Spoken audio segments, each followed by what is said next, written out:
رسول اللہ صلی اللہ علیہ وسلم نے فرمایا کہ جس نے رمضان کے روزے رکھے اور پھر اس کے بعد شوال میں 6 مزید روزے رکھے تو گویا اس نے پورے سال کے روزے رکھے۔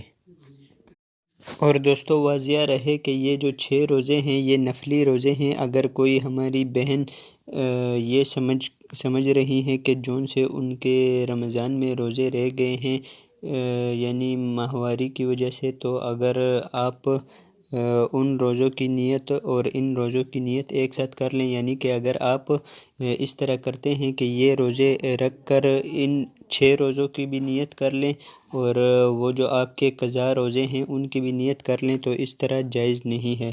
یہ 6 روزے آپ نے الگ رکھنے ہیں اور وہ جون سے آپ کے قضا تھے وہ آپ نے الگ رکھنے ہیں، کیونکہ یہ نفلی روزے ہیں اور وہ فرض روزے تھے۔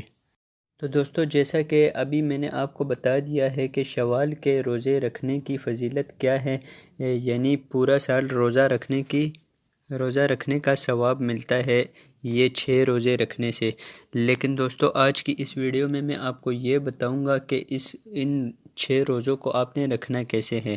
کیا عید کے دوسرے دن سے شروع کر دینا ہے اور یہ 6 روزے آپ نے لگاتار رکھنے ہیں یا الگ الگ بھی رکھ سکتے ہیں؟ تو آج کی اس ویڈیو میں آپ کو یہی بتاؤں گا، لیکن ویڈیو میں آگے بڑھنے سے پہلے اگر ابھی تک آپ نے میرے چینل کو سبسکرائب نہیں کیا تو کر دیں، ساتھ موجود گھنٹی کے نشان کو بھی دبا دیں تاکہ ہر نئی آنے والی ویڈیو سب سے پہلے آپ کو مل سکے۔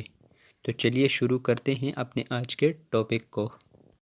تو دوستو آپ کو بتاتا چلوں کہ کچھ لوگ خیال کرتے ہیں کہ یہ جو 6 روزے ہیں ان کو عید کے دوسرے دن سے ہی شروع کر لینا چاہیے، تو یہ خیال غلط ہے۔ ضروری نہیں ہے کہ آپ عید کے دوسرے دن سے ہی شروع کریں، پورے مہینے میں کبھی بھی رکھ سکتے ہیں۔ اور دوستو یہ خیال بھی غلط ہے کہ یہ 6 روزے لگاتار رکھنے ہیں۔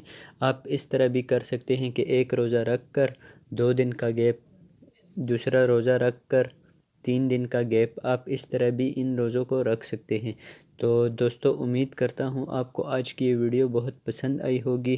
اگر ویڈیو پسند آتی ہے تو اس کو لائک کر دیجئے اور اپنے دوستوں کے ساتھ شیئر لازمی طور پر کیجئے گا۔